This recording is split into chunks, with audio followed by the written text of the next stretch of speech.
भिक्षा लेकर लौटते हुए एक शिक्षार्थी ने मार्ग में मुर्गे और कबूतर की बात सुनी। कबूतर मुर्गे से बोला, मेरा भी क्या भाग्य है, भोजन ना मिले तो मैं कंकड़ खाकर भी पेट भर लेता हूँ, कहीं भी सीख घास आदि से घोंसला बनाकर रह लेता हूँ। माया मोह भी नहीं, बच्चे बड़े होते ही उड़ जाते हैं। पता नहीं ईश्वर ने क्यों हमें इतना कमज़ोर बनाया है। जिसे देखो वह हमारा शिकार करने पे तुला रहता है, पकड़कर पिंजरे में कैद कर लेता है। आकाश में रहने की जगह होती तो मैं कभी पृथ्वी पर कभी नहीं आता। मुर्गे ने भी जवाब दिया, मेरा भी यही दुर्भाग्य है। गंदगी में से मैं भी दाने चुन चुन कर खा लेता हूँ। लोगों को जगाने के लिए रोज़ सवेरे सवेरे बेनागा बांग देता हूँ। पता नहीं ईश्वर ने हमें भी क्यों इतना कमज़ोर बनाया है। जिसे देखो वह हमें हमारे भाइयों से ही लड़ाता है, कैद कर लेता है, हलाल तक कर देता है। पंख दिए हैं पर इतनी शक्ति तो दी होती कि आकाश में उड़ पाता तो मैं भी कभी पृथ्वी पर वापस नहीं आता।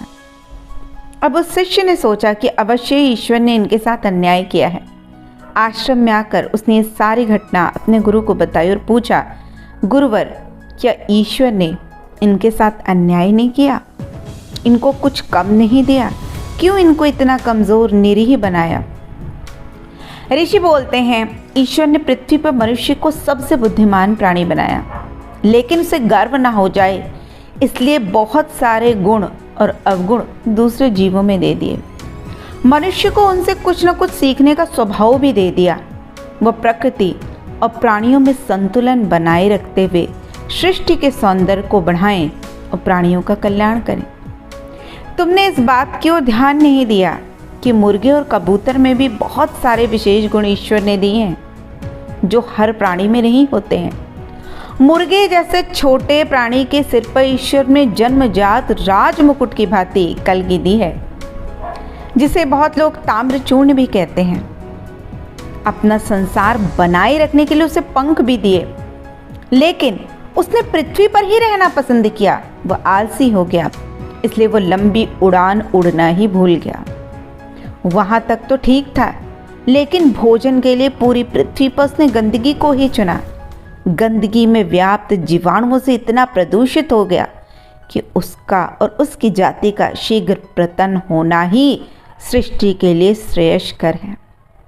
बुराइयों में से भी अच्छाई को ग्रहण करने की सीख मनुष्य को मुर्गे से ही मिली, इसलिए ईश्वर ने उसके साथ कोई अन्याय नहीं किया। उसने खुद ही अपनी विशेषताओं को नहीं समझा। फिर शिष्य कहता है, लेकिन ऋषिवर, कबूतर तो बड़ा ही निरीह प्राणी है, उसके साथ अन्याय नहीं हुआ। अब शिष्य की शंका का समाधान करते हुए ऋषि बोले कि पक्षियों के लिए ईश्वर ने ऊंचा स्थान, खुला आकाश दिया।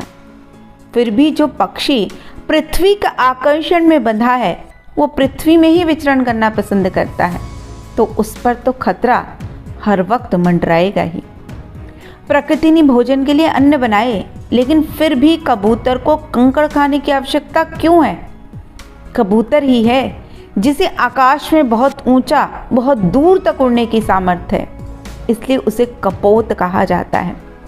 अगर वह परिश्रम करे, उड़े, दूर तक जाए, भोजन ढूंढे, तो ऐसा नहीं है कि उसे इस पृथ्वी पर भोजन नहीं मिलेगा, लेकिन उसे भूख में पत्थर भी अच्छे लगते हैं। और ये कहावत मनुष्य ने कबूतर से ही सीखी, और ये भी उसे पता चला कि हमें अकर्मण्य नहीं बनना है, हमें आलसी नहीं बनना है। क्योंकि कंकड़ खाने की जो प्रवृत्ति जब बन जाती है तो बुद्धि जो है वो बिल्कुल कुंद हो जाती है, बिल्कुल नष्ट हो जाती है। कबूतर डरपोक हो गया, आलसी हो गया। और यही बात सत्य है कि पक्षियों में सबसे सीधा पक्षी कबूतर ही है। लेकिन ये एक बात और मनुष्य को उससे सीखनी चाहिए कि इतना भी सीधा कभी ना हो कि अपनी रक्षा के लिए भी उड़ ना सको। बिल्ली हमेशा चूहे को और कबूतर को ही खाती है। चूहा फिर भी बिल्ली को देखकर अपनी प्राण बचाने में पूरी शक्ति से भागने का प्रयास करता है, लेकिन कबूतर तो बिल्ली या कुत्ते को देखकर भी आंख बंद कर लेता है और खुद अपने आप को काल के सामने डाल देता है। जो प्राणी अपनी रक्षा खुद न कर सके उसका कोई रक्षक नहीं होता। ईश्वर ने कबूतर के पास पंख दिए हैं, लेकिन यदि वो डर से उड़कर अपनी रक्षा न कर सके तो ये उसका दोष है। ईश्वर ने उसके साथ भी कोई अन्याय नहीं किया। याद रखिए दोस्तों कि यदि आपको लगता है कि ईश्वर ने आपको धन नहीं दिया, आपको मान नहीं दिया, आपको बहुत सारी चीज़ें नहीं दी, तो एक बार अपने शरीर की ओर ध्यान दीजिए।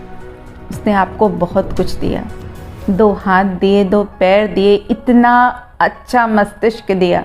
उसके बावजूद भी यदि आप आलसी बनकर या अपनी योग्यताओं के अनुसार आगे बढ़कर काम नहीं कर पा रहे हैं या ज़िंदगी में आगे बढ़ने के लिए प्रयास नहीं कर पा रहे हैं, तो यहाँ ईश्वर की नहीं बल्कि आपकी खुद की गलती है।